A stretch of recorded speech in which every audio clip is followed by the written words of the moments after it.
Assalamualaikum warahmatullahi wabarakatuh. Saudaraku kaum muslimin dan muslimat, saudara sebangsa setanah air, dimanapun Anda ada dan berada. Berjumpa kembali dengan saya Abu Fikri dalam rangka tausiah agama untuk kebaikan dan kebenaran kita semuanya, demi mempermudah langkah menuju jalan selamat, yaitu Allah dan Rasul-Nya. Saudaraku kaum muslimin dan muslimat, kali ini kita hendak berbicara tentang nikah batin atau nikah gaib. Nah, kalimat ini tabu terdengarnya, asing ditangkapnya. Kenapa tabu dan asing?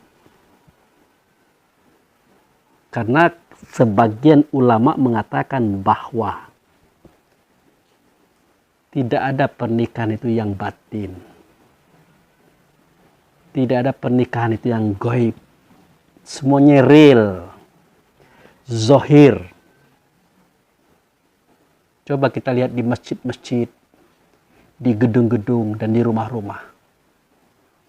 Ada bapak penghulunya dari KUA, ada walinya, keluarga daripada perempuan, ada saksi dan ada saksi. Disaksikan oleh orang semasjid, atau segedung, atau serumah. Maka tidak ada istilah yang disebut dengan nikah batin atau nikah gaib tadi. Itu sebagian ulama. Tetapi di sebagian ulama yang lain, mereka mengatakan bahwa yang lahir itu menunjukkan yang batin. Yang zohir itu menunjukkan keberadaan yang gaib. Maka pernikahan itu sebenarnya adalah nikah batin dan nikah gaib.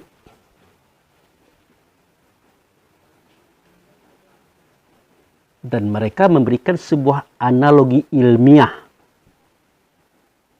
bagi mereka ulama-ulama yang zohiriah, ulama-ulama yang syariat. Apa logika ilmiah yang disampaikan oleh ulama-ulama hakikat? Nah, misalnya seperti ini. Undangan sudah disebarkan bahwa si Ahmad dan si Ani akan menikah tanggal itu, hari itu, di gedung itu. Undangan sudah diumumkan. Tahu-tahu si Aninya meninggal dunia. Wafat. Nah, di dalam pengalaman hidup kita, belum pernah terjadi pernikahan itu tetap diselenggarakan. Belum pernah terjadi. Karena satu di antara dua orang pasangan itu telah wafat. Nah, bagaimana menikahkan seorang laki-laki dengan perempuan yang perempuannya sudah meninggal dunia? Tentu tidak mungkin. Atau besok mereka tidak menikah. Hari ini mereka berdua naik motor atau naik mobil untuk menyampaikan undangan kepada orang yang terhormat bagi keluarga mereka. Tahu-tahu motornya kecelakaan. Mobilnya kecelakaan. Kedua-duanya wafat. Kedua-duanya meninggal dunia. Belum pernah kita temukan terjadinya pernikahan bagi dua calon mempelai yang sudah meninggal belum pernah kita temukan. Dan itu tidak mungkin.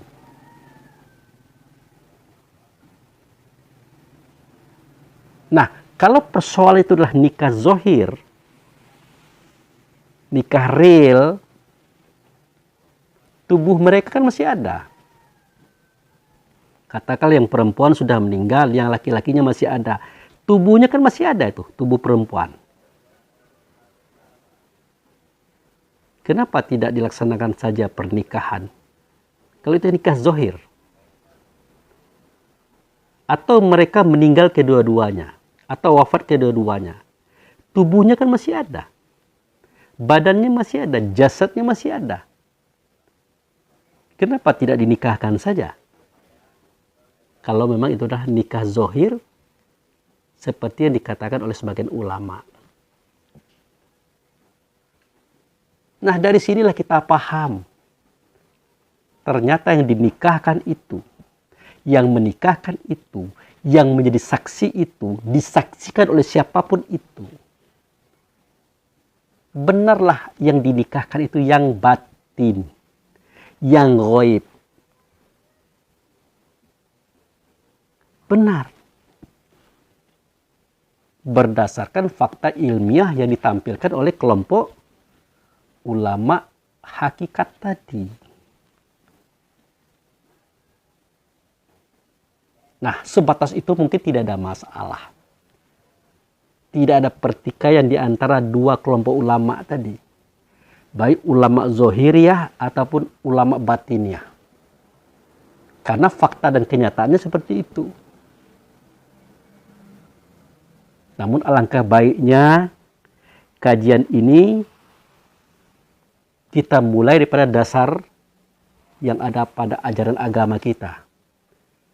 Baik itu Qur'annya ataupun itu nanti hadisnya. Nah, kalau dalam hadis pernah kita dengarkan bahwa Rasulullah bersabda, "An-nikahu min sunnati. Wa man raghiba falaisa minni."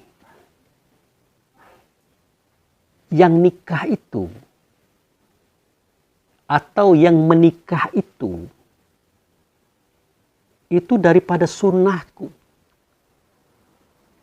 Sunnahku itu yang menikah. Nah, barang siapa yang tidak menikah, maka dia itu bukan sunnahku. Bukan bagian daripada aku. Tapi bagian daripada ayah bundanya. Nah, sebatas ini kita mungkin masih bingung memahami terjemahan hadis itu. Karena terjemahan itu dalam bentuk versi hakikat. Jadi kita ketahui dulu mana itu sunnahku, sunnah Rasul. Nah, sunnah Rasul itu adalah tempat nyatanya suara, kata, dan perbuatan Rasul. Karena sunnah itu padanya terdapat 4 sifat Rasul. Sidik, amanah, tabligh, fatonah. Sidik itu artinya benar, amanah dapat dipercaya, tabligh menyampaikan, fatonah cerdik lagi bijaksana. Inilah sifat Rasul yang ada pada sunnah tadi. Dari sifat inilah tumbuh suara, kata, dan perbuatan Rasul pada diri si sunnah tadi. Ternyata sunnah yang dimaksud adalah ruh setiap manusia, saudara. Yang namanya adalah mukmin, yang dianya adalah Nur Muhammad. Terserah agamanya apa, keyakinannya apa, bangsa mana. Selama mereka punya ruh itulah nurnya Muhammad, namanya adalah mukmin, Mereka adalah sunnahnya Rasul atau sunnatul Rasul. Nah, Rasul itu adalah sunnahnya Allah. Tempat nyata suara, kata, dan perbuatan Allah. Tentu berakar juga dia daripada sifatnya Allah.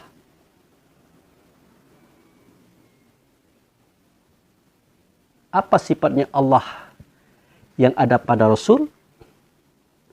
Yaitu satu saja. Yaitu nafsiyah. Sifat dirinya Allah. Satu saja. Itulah wujud. Itulah nyata. Tempat nyatanya suara Allah. Tempat nyatanya kata Allah. Tempat nyatanya perbuatan Allah. Orangnya adalah Rasul. Jadi kita atau ruh setiap manusia itulah sunnah Rasul. Seketika mereka memanfaatkan sunnah itu bersumber daripada 4 sifat. Kemudian Rasul adalah sunnahnya Allah. Atau yang sering saya katakan wujud serta Allah. Tidak nyata suara Allah, melainkan nyata pada Rasul. Tidak nyata kata Allah, melainkan nyata pada Rasul. Tidak nyata perbuatan Allah, melainkan nyata pada Rasul. Itu sebabnya kenapa Rasul menjadi contoh bagi kita. Sebenarnya yang kita contoh adalah Allah, bukan Rasul. Tetapi tidak mungkin.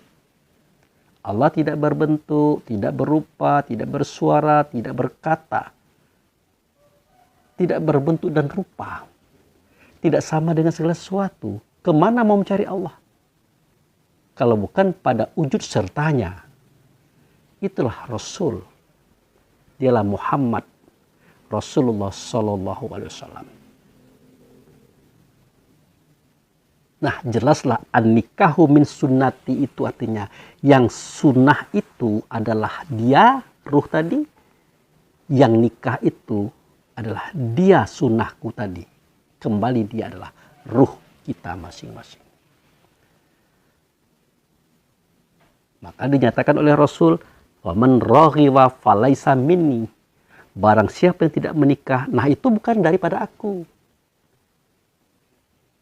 Artinya dia menuju kepada tubuh, badan, jasad. Dia memang tidak menikah. Tetapi dia kawin. Kalau kawin tidak boleh disaksikan dan tidak boleh ditonton. Itu adalah bagian daripada kamar. Itu bukan daripada aku. Tetapi daripada ayah dan bundanya mereka masing-masing. Itu maksud hadis tadi.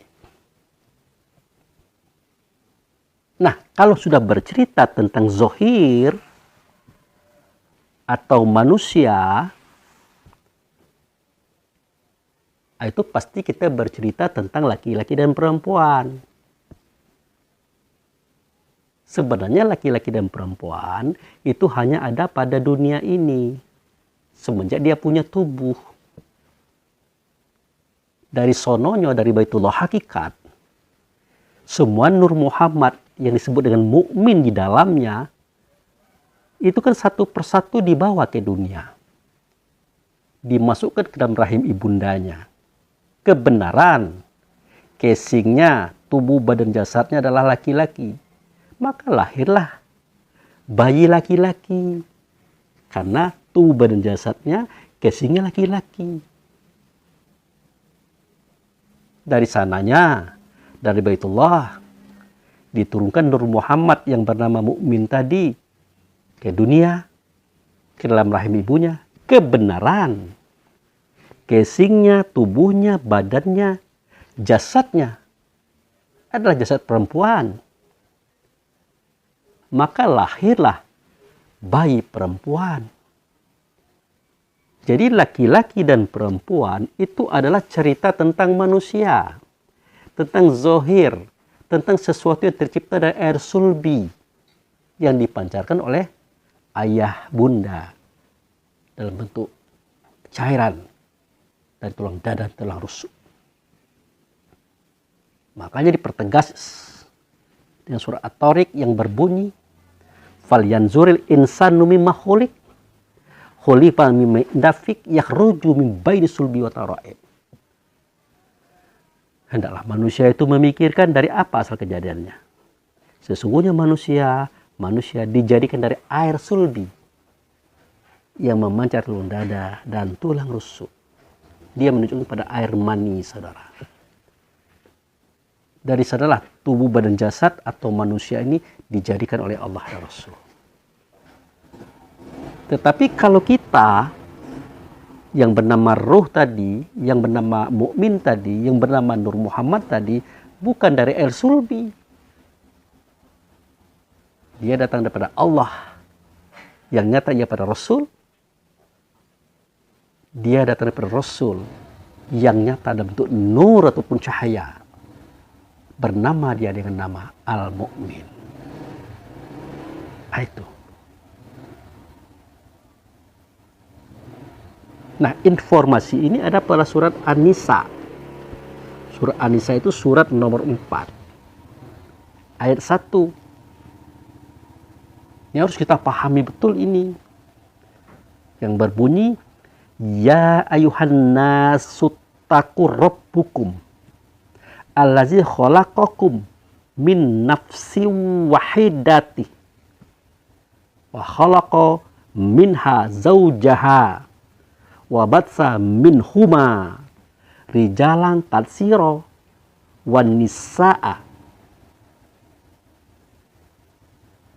Kan jelas kalimat itu. Apa terjemahannya? Nah, hai sekalian manusia. Nah, itu dia. Bertakwalah kepada Tuhanmu yang telah menciptakan kamu dari diri yang satu. Dari diri yang satu. Dan daripadanya Allah menciptakan istrinya ataupun suaminya. Dan daripada keduanya Allah memperkembangbiakkan laki-laki dan perempuan itu dalam jumlah yang banyak. Nah, ini cerita syariat. Ini cerita tubuh badan jasad atau casing tadi. Dan ini cerita adalah tentang an-nasu, manusia. Nah, begitu saudaraku. Nah, kalau manusia itu yang dinikahkan, ya tidak mungkin manusia itu tidak punya panca indera kalau tidak ada ruh di dalamnya. Betul, manusia punya telinga, punya mata, punya hidung, punya lisan, punya otak, punya hati. Tetapi dia tidak berfungsi tanpa ruh. Makanya pada surat Sajadah ayat 9 dijelaskan, summasawahu wa nafakha fihi min ruhihi wa ja'ala lakum sam'a wal absara wal af'idah qalilan ma tashkurun. Nah, seketika sempurna batang tubuhmu itu, aku lihat, kata Allah. Maka aku sempurnakan lagi dia dengan ditiupkan ruh. Apa yang terjadi? Yang tadinya dia punya telinga belum bisa dengar. Dengan masuknya ruh dia bisa dengar. Yang tadinya dia punya mata belum bisa melihat. Dengan masuknya ruh dia bisa melihat. Yang tadi dia punya hati belum bisa merasa. Dengan masuknya ruh dia bisa merasa. Kalau boleh kita tambahkan, yang tadi dia punya otak belum bisa berpikir. Dengan masuknya ruh, dia dapat berpikir. Tetapi sayang 1000 kali sayang, mereka itu sedikit sekali yang bersyukur. Kenapa Allah berkata seperti itu? Kenapa Rasul menyatakan kata-kata itu? Ya karena dengan pendengaran, penglihatan, perasaan, pemikiran, manusia bisa bekerja. Bisa bekerja. Dengan kerja dapat uang yang banyak. Dengan uang yang banyak jadi orang kaya raya. Dengan kaya raya menjadi orang yang berpangkat. Dengan pangkat mereka menjadi orang besar. Coba kalau ruhnya dicabut. Kebenaran pangkatnya adalah jenderal bintang 5, menjabat presiden. Beratnya 200 kilo. Akan berhargakah dia? Ya tidak. Tidak ada nilainya lagi, tidak ada harganya lagi. Seandainya ayam potong di pasar itu harganya 50.000 sekilo. Kita minta tambah 1 on saja. Pasti para pedagang mengatakan, boleh Pak, boleh Bu, tapi dengan catatan nambah 5.000 lagi. Jadi 1 on itu dihargai oleh tukang ayam tadi, tambah 5.000 lagi. Jadi 55.000. Beratnya 1 kilo 1 on. Tapi Bapak Presiden yang dia adalah jenderal bintang 5, beratnya 200 kilo. Ada yang mau menerimanya, gratis saja ambillah. Gratis, gratis. Tidak ada. Jangankan orang lain, keluarganya saja, istrinya saja tidak lagi mau menerima dia. Kenapa? Karena sudah tidak ada lagi nilainya. Karena kebesaran Allah dalam tubuhnya itu ruh sudah dikeluarkan.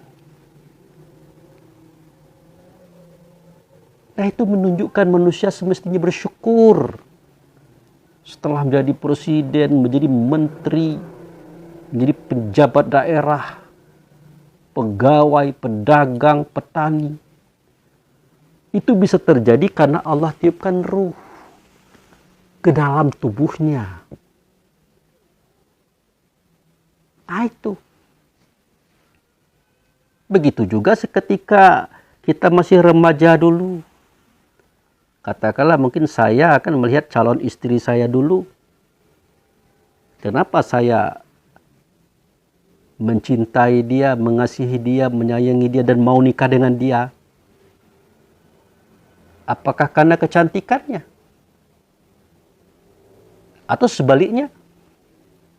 Kenapa dia mau mencintai, mengasihi, menyayangi saya dan hendak mau menikah dengan saya? Kenapa? Apakah karena ketampanan kita? Nah, sebagian orang karena dia berpandang dengan akal syariat, tidak dia berpandang pada akal yang jauh, dia katakan iya, aku mau beristri dengan dia karena dia cantik. Aku mau bersuami dengan dia karena dia tampan. Padahal bukan karena itu. Karena yang laki-laki punya ruh, yang perempuan punya ruh. Coba yang perempuan tidak punya ruh. Laki-laki yang mana yang mau menikah dengan bangkai? Perempuan yang mana yang mau menikah dengan laki-laki bangkai? Tidak ada. Nah, ini menunjukkan kepada kita bahwa yang menikah itu benar ruh yang ada dalam tubuh. Dia terpari dalam hati. Dia adalah sunnah Rasul. Tempat nyatanya sifat Rasul, yang dari sifat itu tumbuh suara kata dan perbuatan Rasul sebagai bentuk wujud nyatanya Rasul di alam semesta. Itu saudaraku. Nah, sekarang kita lihat. Kita buktikan ungkapan-ungkapan tadi. Apakah benar yang dinikahkan itu adalah yang batin tadi? Yang gaib tadi. Nah, kita lihat ayatnya. Di surat Ar-Rum itu. Di situ dijelaskan bahwa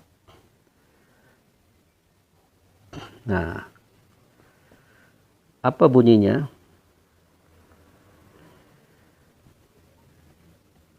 Wa min ayatihi an khalaqalakum min anfusikum azwaja litaskunu ilaiha wa ja'ala bainakum mawadatan wa rahmah. Inna fid zalika la ayati liqaumi yatafakkarun. Itu surat Ar-Rum ayat 21. Nah, coba kita lihat terjemahannya. Ya, kita main catatan saja, enggak usah kita main ingatan karena kita udah tua, nanti salah. Enggak apa-apa kita membacanya pelan-pelan, lambat-lambat karena kita bukan qori dan bukan hafiz. Oke, kita mulai. Di situ dinyatakan, dan di antara tanda-tanda kekuasaannya ialah dia menciptakan untukmu istri-istri dari jenismu sendiri, supaya kamu cenderung dan merasa tentram kepadanya, dan dijadikannya di antaramu rasa kasih dan sayang. Sesungguhnya pada yang sedemikian itu benar-benar terdapat tanda-tanda bagi kaum yang berfikir. Jadi ulama hakikat itu adalah ulama pemikir. Bagaimana cara dia berfikir? Nah, itu tadi. Wa min ayatihi. Dan sebagian daripada ayatnya dia. Ayatnya Allah, ayatnya Rasul. Tandanya Allah, tandanya Rasul. Dia jadikan laki-laki, dia jadikan perempuan. Artinya, dia tanamkan ke dalam diri laki-laki, dia tanamkan ke dalam diri perempuan. Sebagian daripada ayat-ayatnya. Sebagian lagi ada yang dijadikan langit. Sebagian lagi ada yang dijadikan bumi. Sebagian lagi ada yang dijadikan isi langit dan isi bumi. Dalam bentuk gunung dan lembah, hutan dan dataran, laut, danau dan sungai, hewan-hewanan, buah-buahan, sayur-sayuran, biji-bijian. Semua yang ada dalam tubuh mereka itu ada ayat.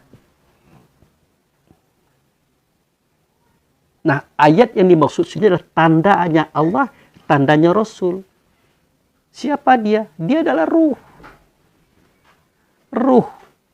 Jadi langit punya ruh, bumi punya ruh, gunung punya ruh, lembah punya ruh, laut punya ruh, danau punya ruh, sungai punya ruh, hewan punya ruh, tumbuh-tumbuhan punya ruh, buah-buahan punya ruh, biji-bijian punya ruh. Ruh itu yang ayat. Ayat itu yang ruh. Dari mana kita tahu bahwa langit punya ruh, bumi punya ruh, semuanya punya ruh? Dari mana kita tahu? Ya dari konsep dan kamus tunggalnya Allah dan Rasul. Itulah diri kita sendiri. Nah, kan saya sering menyampaikan kajian itu. Saya ketika Rasulullah berkata, Zalikal kitabu la raiba fihi hudalil muttaqin. Sedemikian itu kitab, tidak ada keraguan padanya. Waktu itu sahabat bertanya kepada Rasul, Ya Rasulullah, mahwal kitab? Kitab itu apa? Dijawab oleh Rasul, Al-Kitabul Quran. Kitab itu adalah Quran. Ditanya lagi oleh sahabat, Ya Rasulullah, mahwal Quran? Barulah dijawab oleh Rasul. Yang jawaban itu ada pada surah Al-Ankabut ayat 49. Bal huwa ayatu bainatu fi sudur alladzina utul ilmi wa may yajhadu bi ayatina ila zalimun. Kitab itu adalah Quran. Quran itu adalah ayat yang ada dalam dada kamu. Namanya ilmu atau alimun. Tidak ada yang mendustakan dia kecuali orang-orang yang zalim. Jadi ayat itu menunjukkan kepada roh kita, saudara. Diri kita yang sebenar diri. Nah, jadi Allah itu memiliki Muhammad. Muhammad memiliki nur. Nah, nurnya Muhammad ini yang disebut ayat. Jadi kita adalah nurnya Muhammad atau ayat Muhammad. Muhammad adalah nurnya Allah atau ayatnya Allah.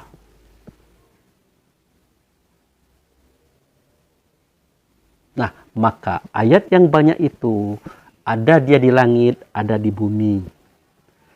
Ada di gunung, ada di lembah. Ada di laut, di sungai, di danau.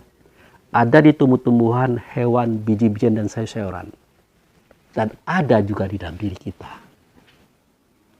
Itu yang dimaksud dengan wa min ayatihi. Dan sebagai daripada ayatnya dia. Nah itu. Ya. Wa min ayatihi. Dan sebagai daripada ayatnya dia. Nah, dikatakan bahwa daripada ayat itu dia jadikan laki-laki. Itu dia jadikan laki-laki. Daripada ayat itu dia jadikan perempuan. Nah, ini kalimatnya berbunyi an khalaqalakum min anfusikum azwaja. Nah, sebagian daripada ayat itu kami jadikan diri kamu. Dan dari diri kamu itu kami jadikan pasanganmu. Artinya pasangan kita, kalau kita laki-laki kan perempuan itu. Ya, di dalam dada perempuan itu adalah yang sama dengan kita. Sebangsa dengan kita. Atau mungkin kita perempuan. Yang di dalam dada laki-laki itu adalah yang sama dengan kita. Sebangsa dengan kita. Untuk apa? Untuk mereka merasa kasih dan merasa sayang. Untuk mereka bersenang-senang. Tentu dengan rasa. Siapa yang punya rasa? Rohkah atau tubuh? Jawabnya roh. Karena roh itu sendiri adalah rasa, saudara. Cobalah waktu kita sedang tidur. Adakah kita punya rasa pendengaran? Rasa penglihatan, rasa perkataan, rasa perasaan, rasa pemikiran? Kan tidak ada. Kita tingkatkan lagi misalnya. Kita dioperasi seperti saya dulu. Tahun 2017. Dari di bawah hulu hati dirobek sampai di bawah pusat. Dikeluarkan usus.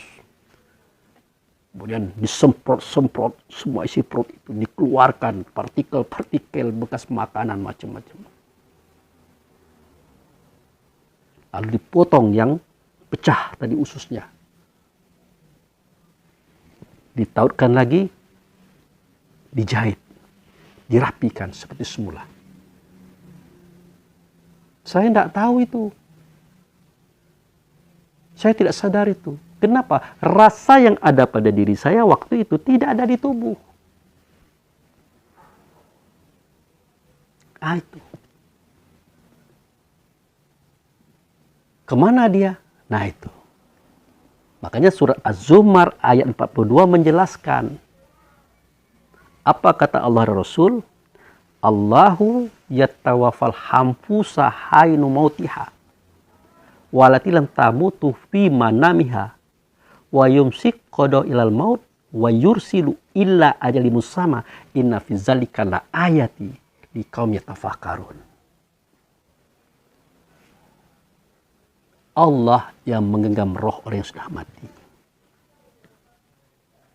Allah yang menggenggam roh orang yang masih hidup seketika dia tidur. Menahan yang mati karena bangkainya sudah hancur di tanah. Melepaskan yang satu karena bangkainya masih tertidur di atas kasur. Sesungguhnya kejadian tidur ini adalah ayat. Adalah ayat. Adalah ruh. Yang tahu cerita ini hanya orang yang mampu berpikir dengan akalnya.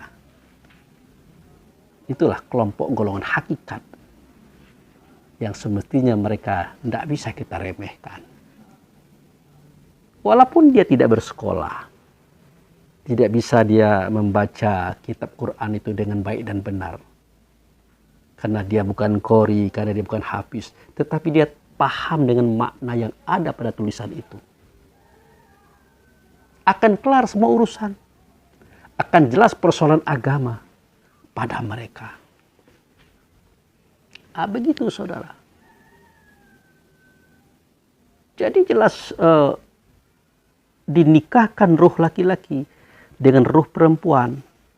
Sebenarnya bukan ruh laki-laki, tapi ruh yang ada dalam dada laki-laki, ruh yang ada dalam dada perempuan. Dinikahkan dia. Supaya ruh tadi dapat merasakan kasih sayang dan kecintaan sesama mereka. Dan bisa merasakan kebahagiaan mereka berdua itu. Karena yang punya rasa itu adalah ruh, bukan tubuh. Tetapi terasa di tubuh keberadaannya. Benar. Itu. Nah, jadi yang dinikahkan itu adalah ruh laki-laki dan ruh perempuan. Dinikahkan oleh siapa? Ya tentu dinikahkan oleh ayahnya mereka. Ayah mereka menikahkan. Siapa ayah mereka? Kembali kita lihat hadis. Di mana sang ayah berkata, Anna abaul arwah wa Adam abaul bashar. Aku adalah bapak para ruh. Itu Muhammad yang ngomong kayak gitu. Sedangkan Adam itu adalah bapak tubuh.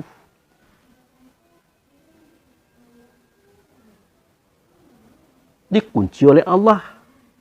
Yang kunci itu ada pada surah Al-Balad. Yang bunyinya, wa walidi wa mawalad, demi ayah dan demi anaknya. Siapa ayah? Yaitu tadi, yang mengatakan anak abul arwah. Dia adalah Rasulullah Sallallahu Alaihi Wasallam. Itu. Siapa anak? Itulah semua ruh yang disebutkan arwah tadi. Nah, Rasulullah yang menikahkannya. Muhammadlah yang menikahkannya. Karena dia adalah ayahnya daripada ruh. Lalu siapa yang menyaksikan? Tentu yang menyaksikan juga ayahnya.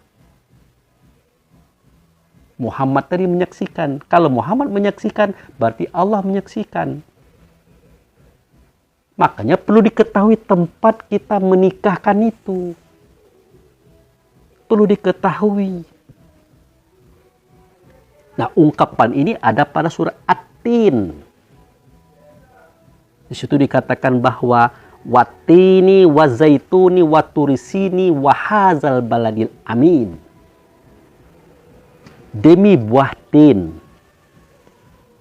Apa itu buah tin? Buah tin itu adalah perempuan, saudara. Demi buah zaitun. Buah zaitun itu apa? Ternyata buah zaitun itu adalah laki-laki, saudara, yang padanya ada minyak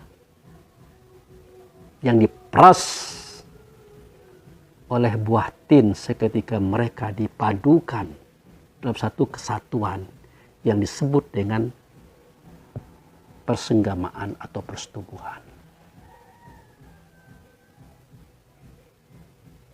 Nah, mulai terjadi pernikahan itu terletak di Turisinin atau Tursina. Nah, Turisinin atau Tursina jangan diartikan Bukit Tursina yang ada di lembah Gaza. Karena Turi itu artinya adalah bukit. Sin itu artinya adalah Muhammad. Dia menunjukkan di alam yang tinggi, Al-A'rab. Itulah Baitullah hakikat. Yang ada di mana? Wahazal baladil amin. Yang ada di negeri yang aman. Jadi pernikahan itu terjadi di dalam Baitullah hakikat. Yang Baitullah hakikat itu ada di negeri yang aman. Ini yang diceritakan oleh Allah pada surat Ali Imran ayat 96-97. Inna awala baiti wudi'a linnasi lallazi bi Bakkah mubarakah wa hudalil alamin fihi ayatu bainatu maqama Ibrahim mandakalahu kana amina. Sesungguhnya rumah yang pertama kali aku yang membuatnya, kata Allah, itulah rumah tempatnya bagi manusia. Bukan manusia, ada bagian pada manusia itu ruh. Nah, diberkati tempat itu atau rumah itu. Di dalamnya ada ayat. Nah, itu dia.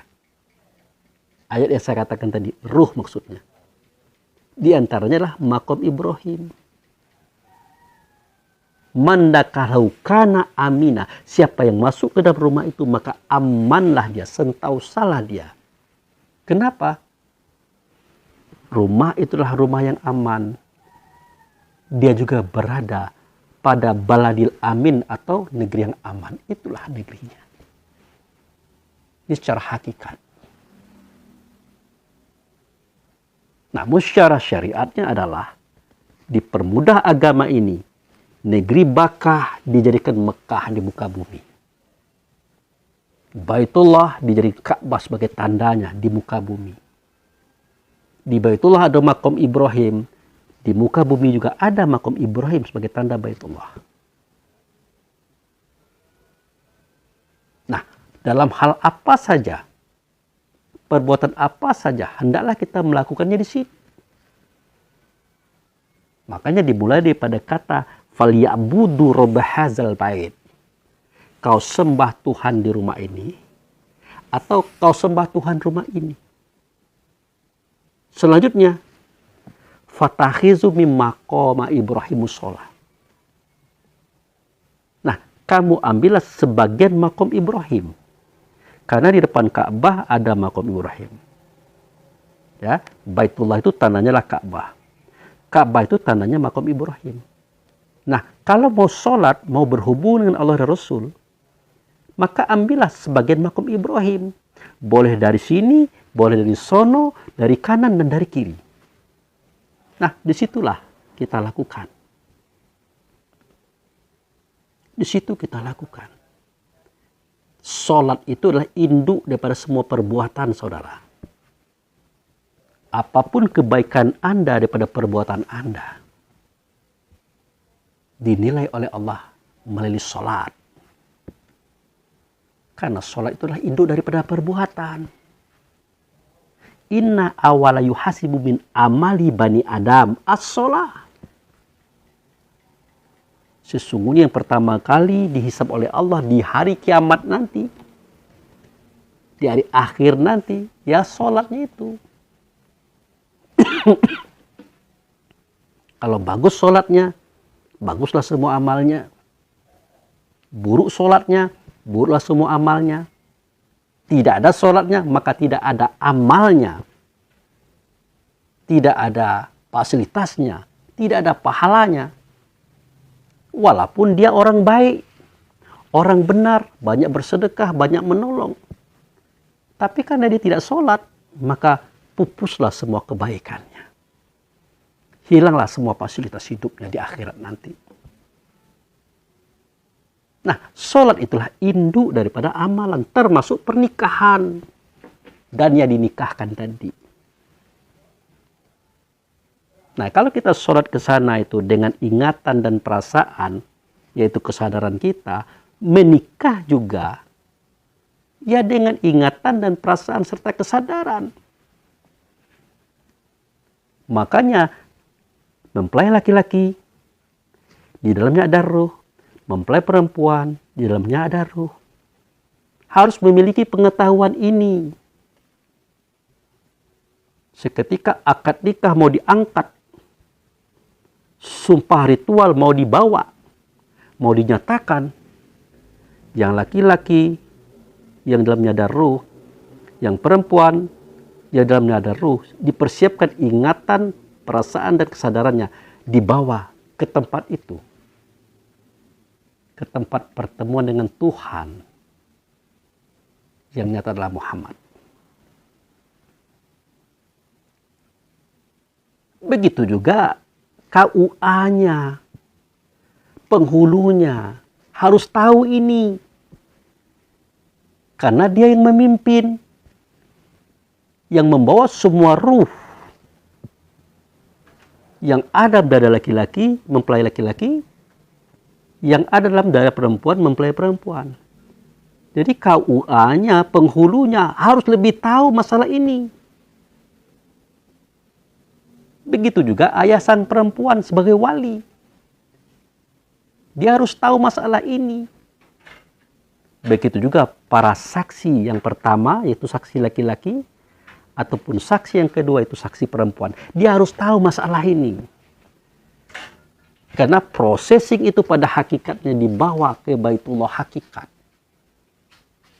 Di tempat di mana Muhammad berada hari ini. Disitulah Bapak Ruh menikahkan anak-anaknya, saudara. Itu yang terjadi sebenarnya. Nah, ini kita tidak. Seakan-akan kau Allah yang memimpin pernikahan itu. Ayah perempuanlah yang menikahkannya. Manusia saksi laki-laki, saksi perempuanlah saksinya.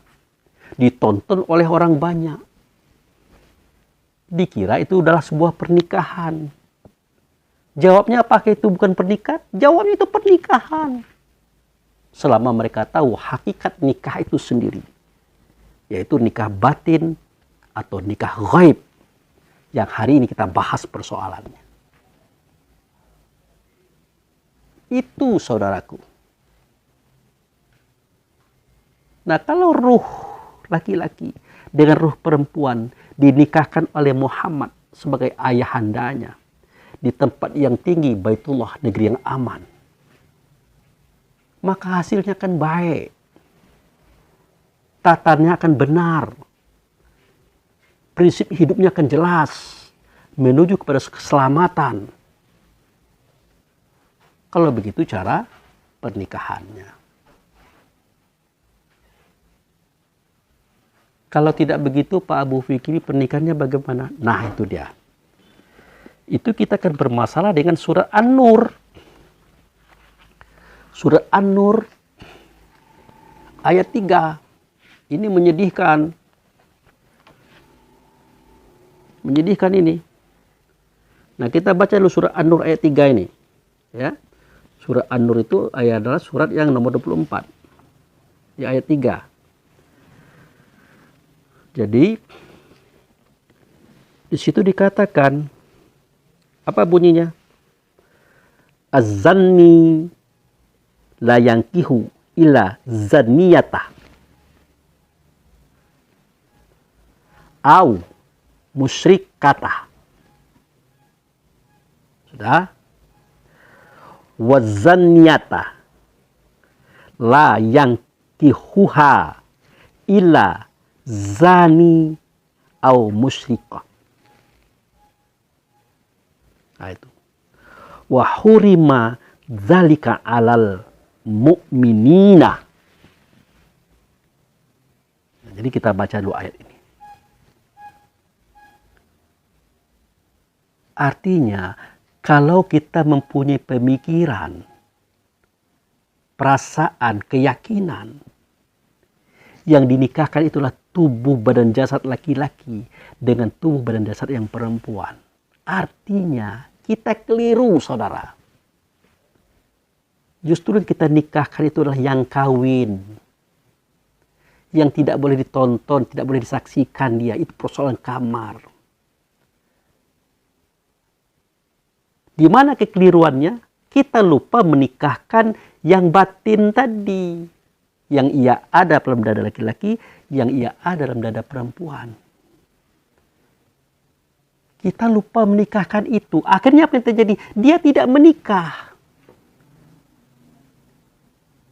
Atau belum jadi menikah. Atau tidak menikah sama sekali. Karena pengetahuan kita mengatakan yang nikah itu adalah tubuh laki-laki dan tubuh perempuan. Itu salah alamat. Salah sasaran. Sudah dikatakan oleh Rasulullah, an-nikahu min sunnati, yang nikah itu sunnahku. Yang tidak menikah itu bukan daripada aku, tapi daripada ayah dan bundamu. Itu tubuh badan jasad. Akibat yang dinikahkan itu tubuh badan jasad. Artinya, ruh laki-laki dengan ruh perempuan tidak dinikahkan. Apa yang terjadi? Ya, dia berhubungan tidak dengan nikah. Karena dia tidak dinikahkan, karena pengetahuan ini tidak ada pada kita, maka dia tidak jadi nikah. Secara syariat, secara umum orang sudah mengatakan dia menikah, karena orang juga tidak tahu. Dikiranya menikah itu tubuh laki-laki, tubuh perempuan. Dikiranya yang menikahkan itulah bapak biologisnya perempuan. Dikiranya yang menuntun pernikahan itu adalah KUA. Dikiranya saksi itu adalah saksi laki-laki dan saksi perempuan dari kalangan manusia. Dikiranya begitu. Kalau syariatnya benar. Tapi hakikatnya bukan itu dianya. Yang lebih dalam lagi, bukan tubuh badan jasad itu yang dinikahi. Yang dinikahkan, bukan. Yang dinikahkan itu adalah roh laki-laki, roh perempuan. Itulah sunnahnya Rasul. Kalau dia tidak dinikahkan, kemudian dia berhubungan, apa yang terjadi? Itu yang dikatakan oleh Allah Rasul sebagai sebuah perzinaan. Nah, mari kita lihat terjemahannya. Laki-laki yang berzina tidak akan mengawini, melainkan perempuan yang berzina. Nah, atau perempuan yang musyrik. Nah, itu. Dan perempuan yang berzina tidak akan dikawini melainkan oleh laki-laki yang berzina atau laki-laki musyrik. Sudah? Dan yang sedemikian itu diharamkan atas orang-orang mukmin. Artinya diharamkan pernikahannya. Kalau yang menikah itu adalah tubuh laki-laki, tubuh perempuan, saudara. Diharamkan pernikahannya. Karena bukan itu yang dinikahkan. Yang dinikahkan itu adalah ruh laki-laki, ruh perempuan. Itu yang dinikahkan. Itu yang dipertemukan. Biar mereka ini punya rasa cinta, kasih sayang, dan kebahagiaan. Karena rasa itu adalah ruh itu sendiri, saudara. Nah, makanya penting pelajaran ini, kajian hakikat ini.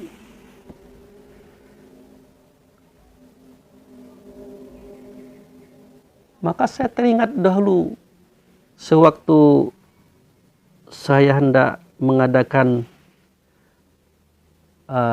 tabligh subuh di masjid di depan rumah saya. Saya mengundang Bapak Dr. Zulkarnain SMAG untuk sebagai ustadznya. Tetapi apa yang terjadi? Beliau tidak bisa hadir ke Bengkulu pada waktu itu. Dia berada di Batam. Mengikuti pelatihan atau kajian tentang ini. Diundanglah semua Kakanwil. Departemen Agama se-Indonesia. Untuk menyaksikan ini. Supaya jelas. Itu diungkapkan oleh Bapak Dr. Muharram. Atau Dr. Marzuki Muharram. Yang pertama kali bertemu dengan saya 10 hari yang lalu di kota Bengkulu ini. Nah, hati-hati. Ya, saya masih sempat mendengar kalimat beliau malam itu waktu kami bersama-sama minum bandrek. Hati-hati kalian menikahkan orang. Kalau kalian salah menikahkan orang, maka sanksinya adalah perzinaan. Saya tangkap makna katanya begitu, walaupun dia tidak mengatakan kata itu. Nah, itulah persoalan yang hari ini saya sampaikan kepada bapak-bapak, ibu-ibu, saudara-saudara semuanya. Hati-hati kita hendak menikahkan putra dan putri kita kepada pasangannya. Tolong dipahami ini. Yang menikah itu bukan tubuhnya, bukan badannya, bukan jasadnya, bukan casingnya. Kalau tubuh, badan, jasad, casing itu yang kawin, yang berhubungan seksual. Tapi yang merasakan hubungan itu adalah ruhnya. Makanya ruh itu yang dinikahkan. Ruh yang ada pada dada laki-laki, ruh yang ada pada dada perempuan. Itu yang dinikahkan. Karena dia adalah sunnahnya Rasul. Rasul itu adalah sunnahnya Allah. Nah, dinikahkanlah oleh ayahandanya. Siapa? Ana abul arwah wa Adam abul bashar. Aku adalah bapak ruh, Adam itu bapak tubuh, kata Rasulullah. Tentu aku yang menikahkan karena aku adalah bapaknya. Aku pula yang menyaksikan. Nah, kalau aku yang menikahkan, aku yang menyaksikan, otomatis Allah lah yang menikahkan, Allah pula yang menyaksikan. Di mana? Di tempat persaksian. Di negeri Bakkah, di dalam Baitullah hakikat. Ternyata tidak tercapai. Di negeri Mekah, di depan Ka'bah, di sebagian makam Ibrahim. Disitulah dinikahkan. Caranya, ingatan kita, perasaan kita, kesadaran kita, kita bawa ke sana. Bahwa hari ini kita sedang melaksanakan ritual pernikahan antara si A laki-laki dan si B perempuan. Di tempat itu. Makanya ada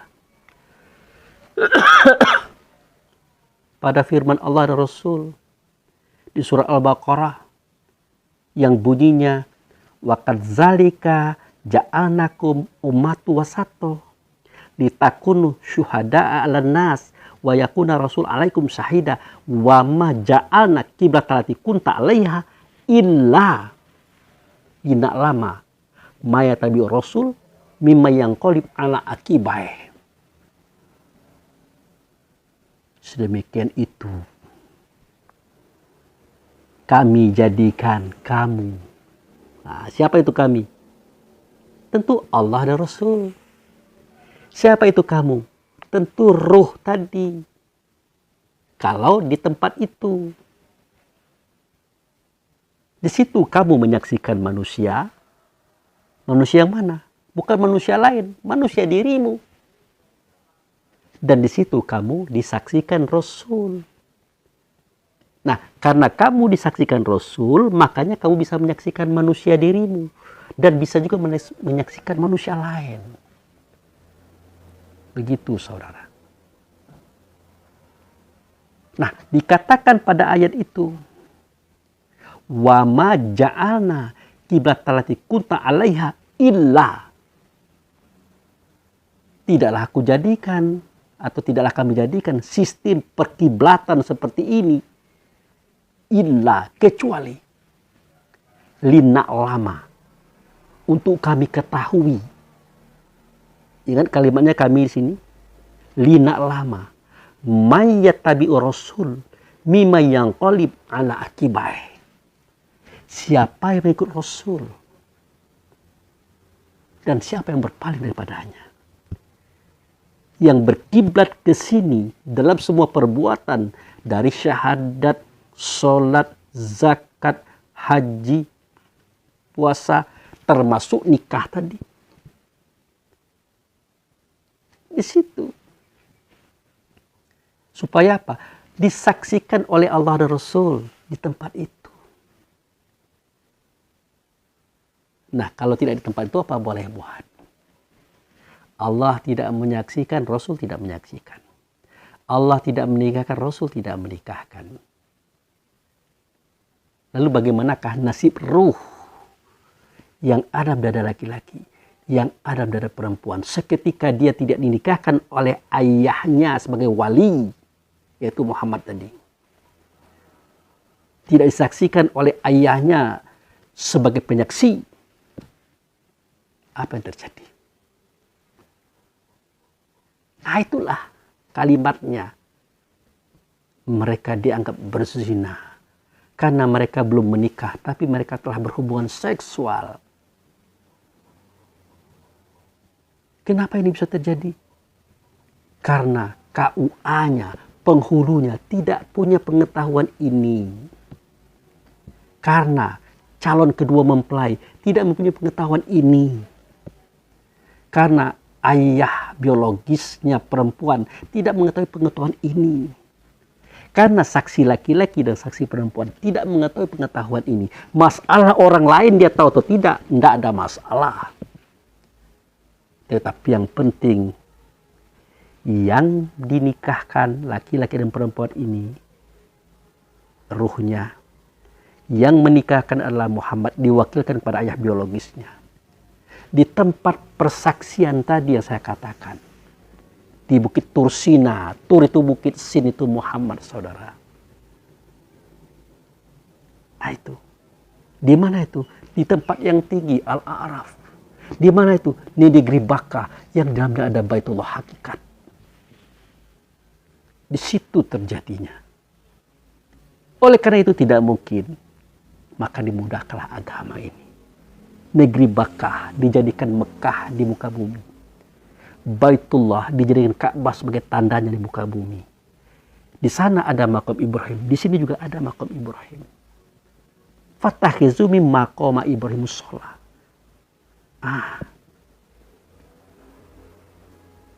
Di sebagian makam Ibrahim itu tinggal kamu pilih. Di situ kamu berhubungan Allah dan Rasul. Dalam hal apa saja, termasuk pernikahan. Nah, begitu saudaraku, tentang kisah nikah batin dan nikah gaib ini. Banyak sudah saudara-saudara kita yang sudah menikah dengan cara nikah zohir tanpa nikah batin.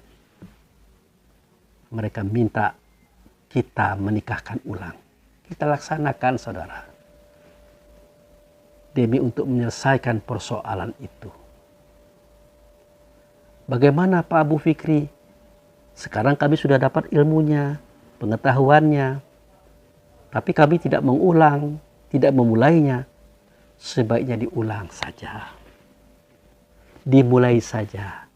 Biar tenang hati kita, tentram jiwa kita.